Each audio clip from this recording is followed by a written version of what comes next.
Welcome to our roundtable on regulation.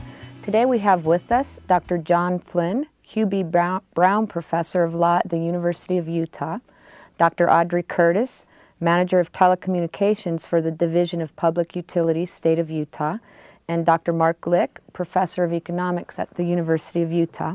And I'd like to welcome you all today. The subject of government regulation or deregulation has always been an important topic in economics. And perhaps we can start by asking, what is regulation and what do we mean by regulation? Well, Mary, we mean by regulation that we have rules governing conduct. And in one very fundamental sense, all economic activity is regulated simply because we have to have rules of contract and property law, tort law to govern the relationships and enforce the rights.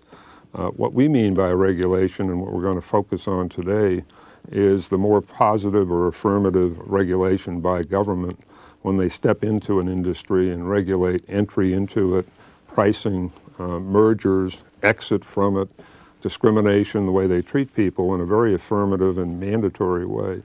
There are a whole range of industries that are regulated in a negative way by antitrust laws and tort law, for example, that may punish someone for polluting. So the thing we're going to focus on are primarily public utilities, where we do have extensive affirmative regulation of rates and other matters. And how is regulation accomplished? Well, let me talk about, as a regulator from my experience, how it works in Utah. We have a Public Service Commission, 3 commissioners appointed by the governor, and they have a small advisory staff, about four people. And the commissioners are the ultimate decision makers in that arena. I'm part of the Division of Public Utilities, a separate organization from the commission.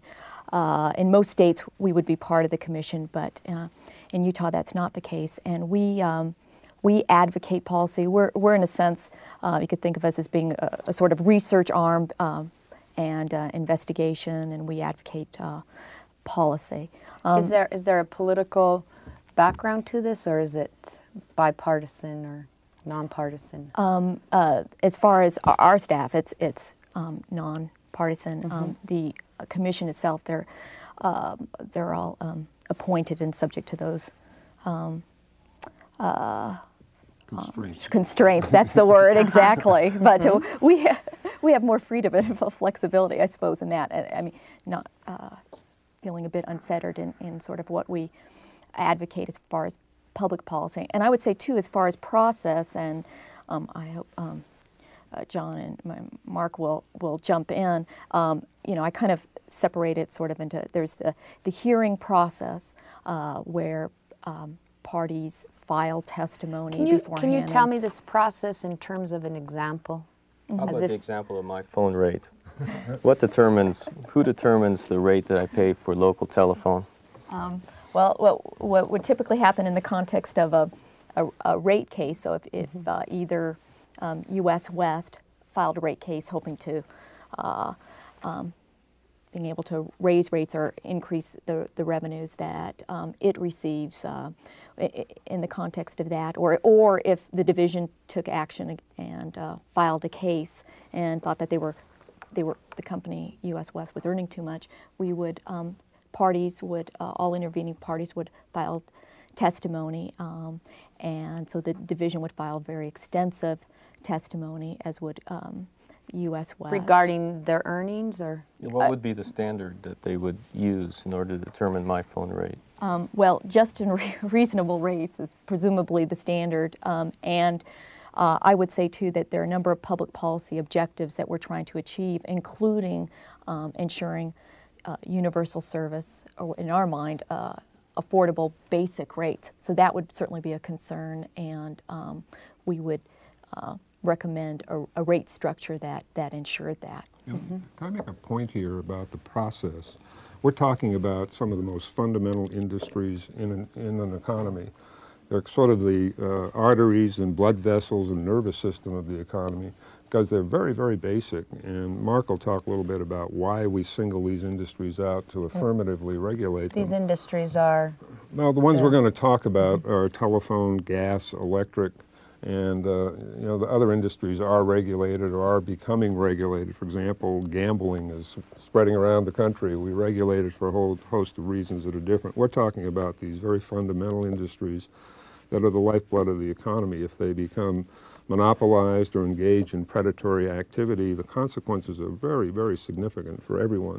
The problem is most people don't realize that. And we have a little building downtown on Broadway and 4th South, that's 4th East, that's the Public Service Commission, which a lot of people don't know is there. And it's a very, very significant institution and a very important one for everybody's financial well-being.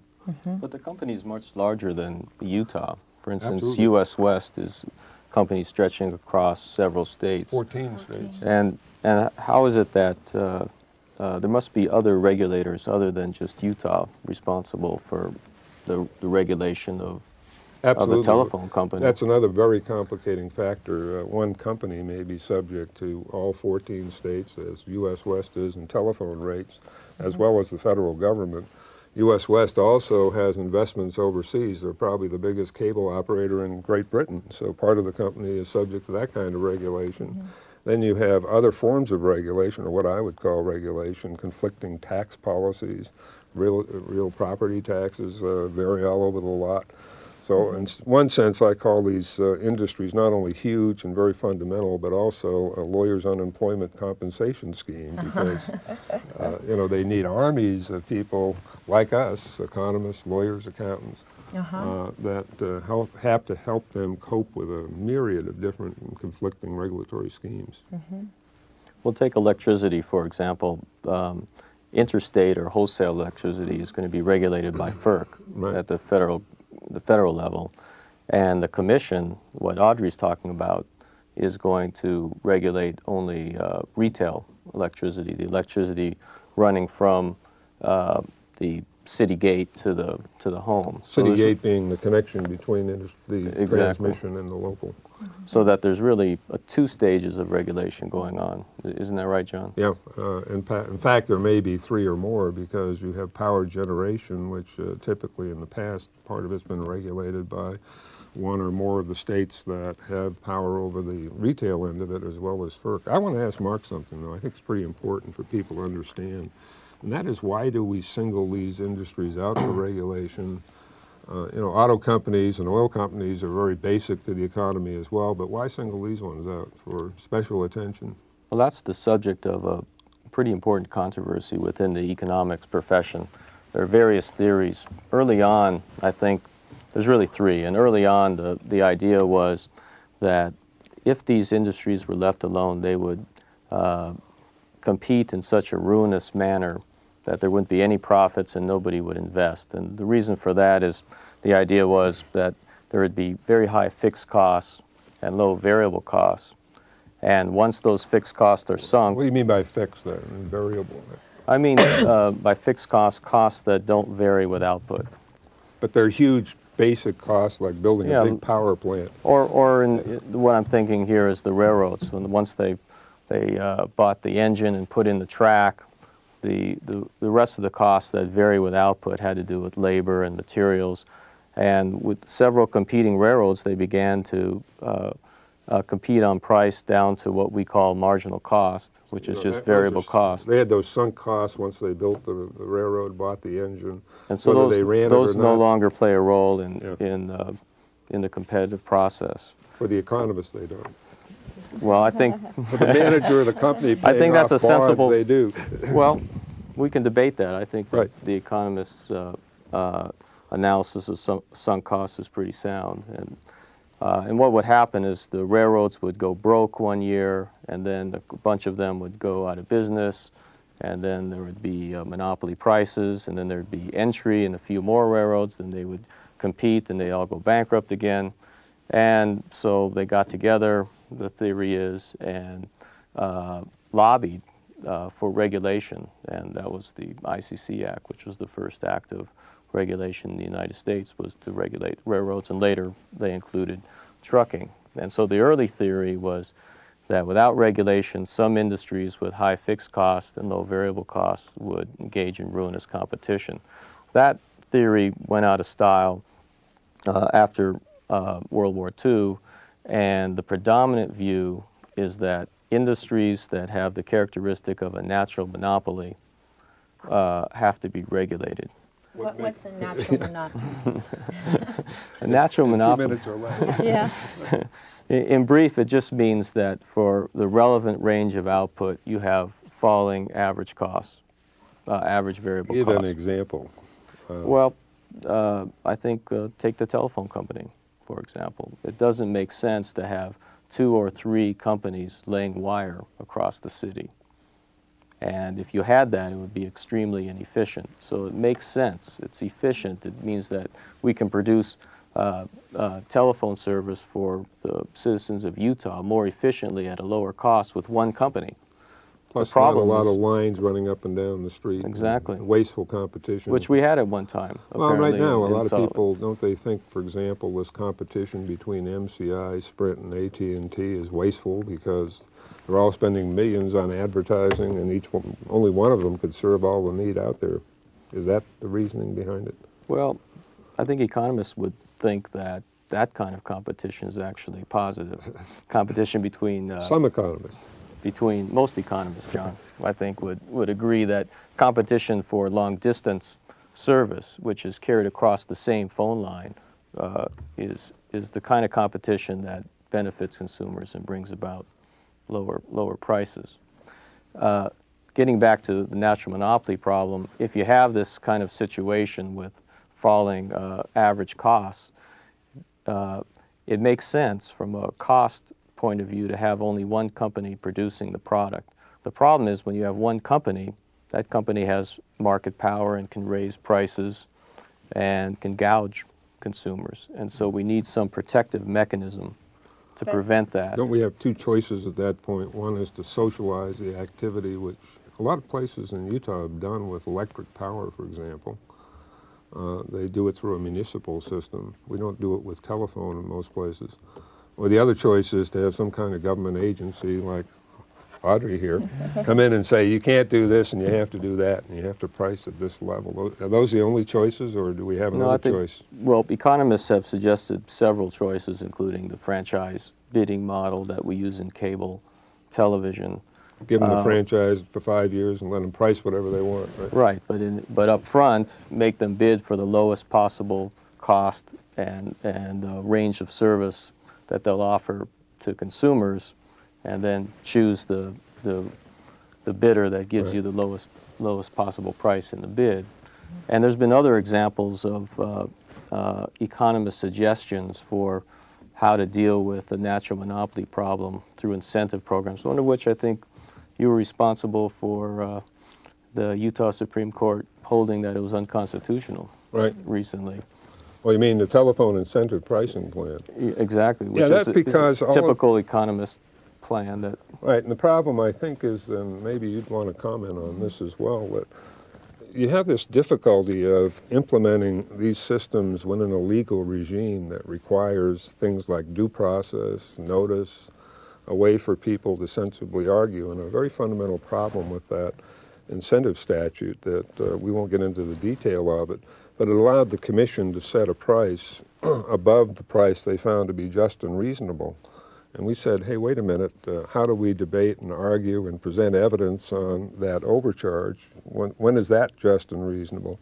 And the legislature hadn't given us a standard, so for legal reasons, where we have a requirement of due process and notice and an opportunity to do a hearing on known standards, we couldn't argue the case. And the court said, well, we're not going to let that statute be interpreted that way. It's limited by cost. And they didn't get into the further question, if you had it above cost, would it be unconstitutional? Well, and I think while the country as a whole, many states have been moving towards incentive plans to in some way create the same incentives that work in a competitive marketplace to bring out, encourage efficiency, et cetera. I think there's another concern now as we begin to have competition. The flip side of that is, I mean, if you're providing for incredibly advanced depreciation for the incumbent provider like U.S. West, and if they're able to, through rates have some sort of windfall, then aren't you really disadvantaging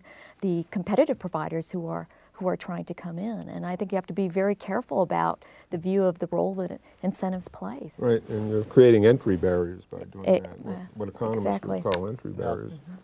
That raises a big problem for an economist who's advocating the natural monopoly view, because if there truly was a natural monopoly, Audrey, there wouldn't be any attempt to entry, other firms to enter. Why?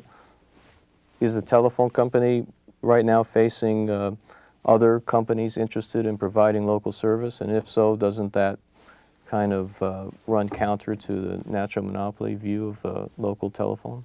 Well, I think you raise a good point, and I think for many, at least those involved in legislation, both at the state level and the federal level, the presumption is that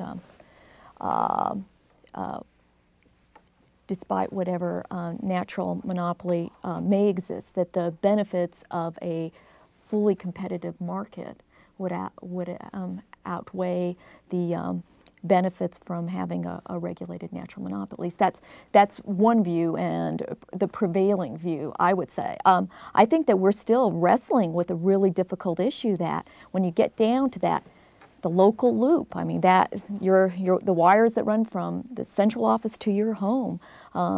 We have clear. Too, yeah, and now we're talking about unbundling that, and what price do you charge for that?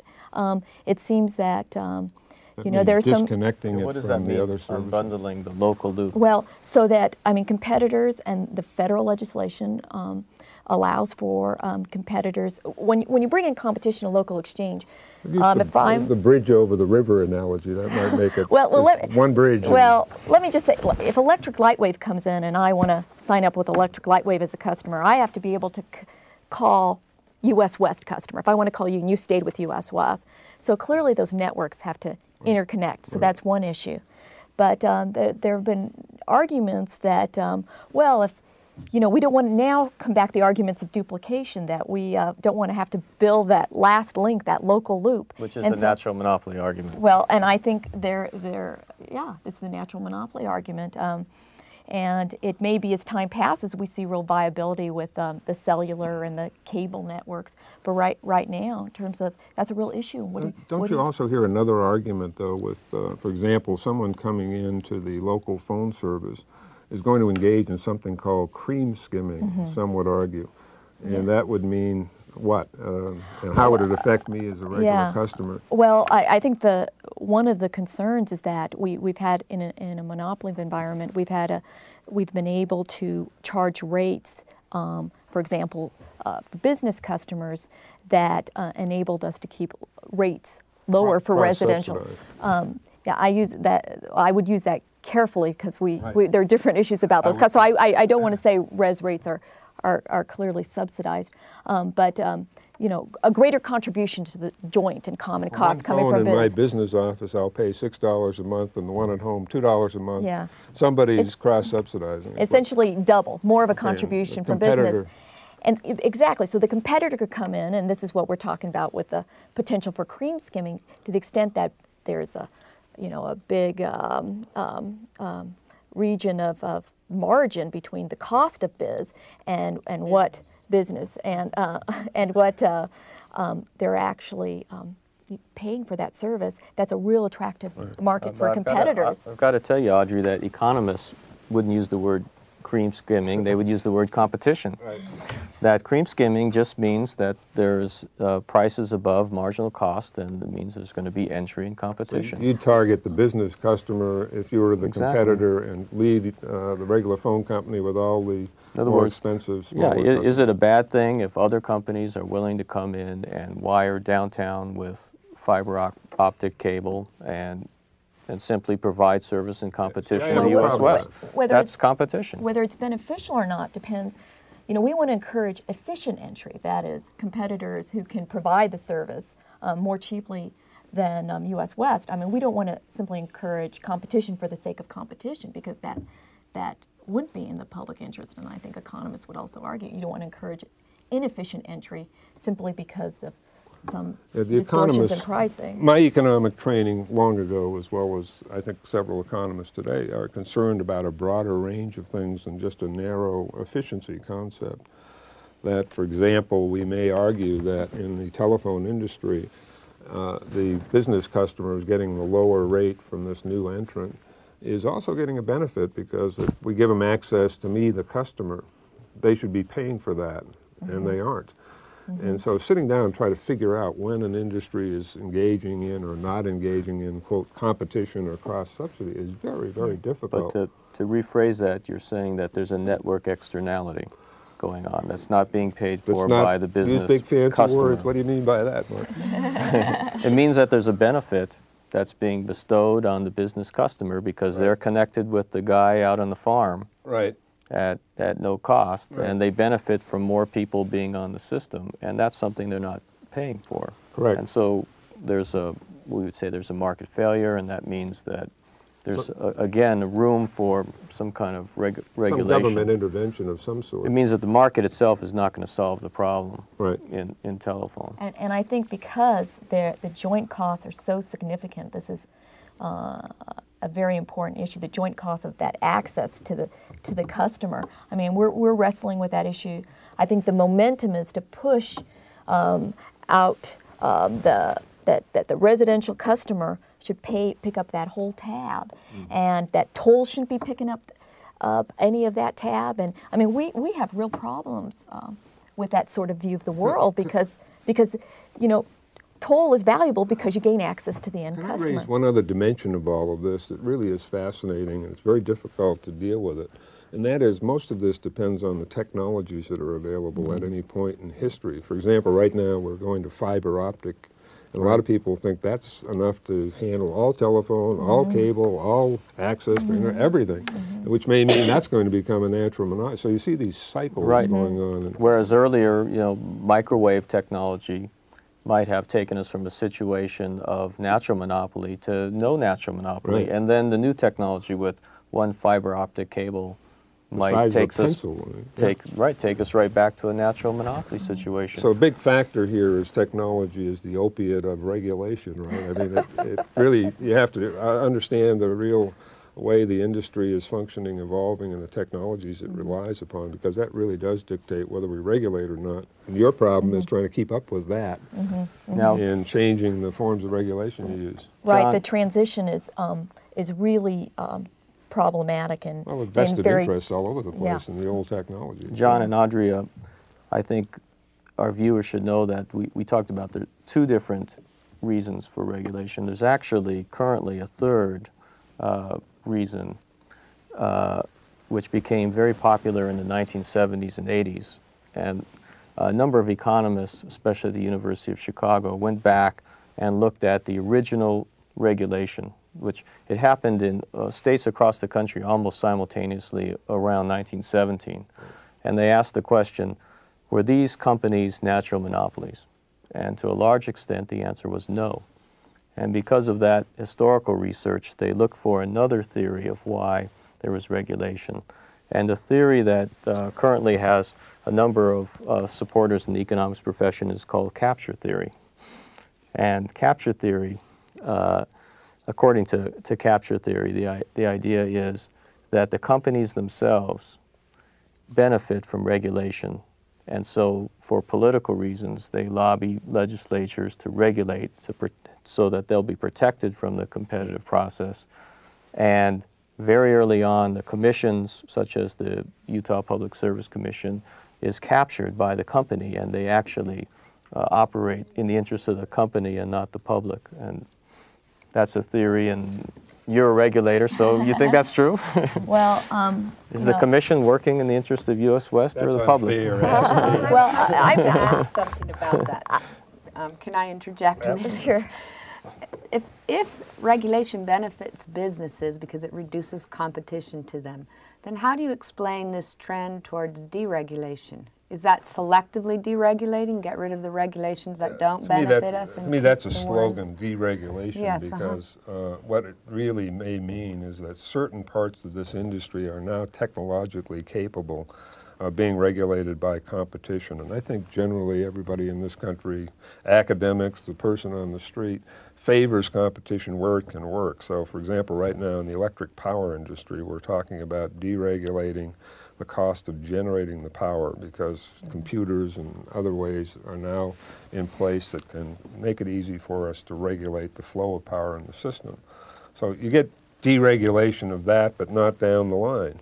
And so hence you have to be very careful when you talk about deregulation. The big one probably right now is telecommunications. And most people think that, yeah, we could have competition between cable and telephone and so on. And I think there's a possibility of that, but we are a long way from that. But where do the companies stand, John? Are they Well, in favor of deregulation or regulation? Theory. I agree with capture theory. For example, right now it's my impression that the telephone companies will run ads saying we love competition, but then drag their feet on giving access to the local loop that Audrey was describing. And hence, when you talk about deregulation, they are doing what any one of us would do, protecting our turf and trying to get everybody else to compete but us. Exactly. We have two local carriers who were certified back in August, Electric Lightwave and Phoenix FiberLink. And right now that certificate's just a piece of paper. They haven't been able to interconnect with you. And AT&T has applied as well. And AT&T just recently applied, and so has NextLink. But they haven't been able to reach any sort of agreements, and the law allows for private negotiations. And this gets to a very important role that the regulators play when negotiations break down and in requiring interconnection at reasonable rates. Okay, well, I'd like to thank you very much for joining us today, and I hope you enjoyed our roundtable.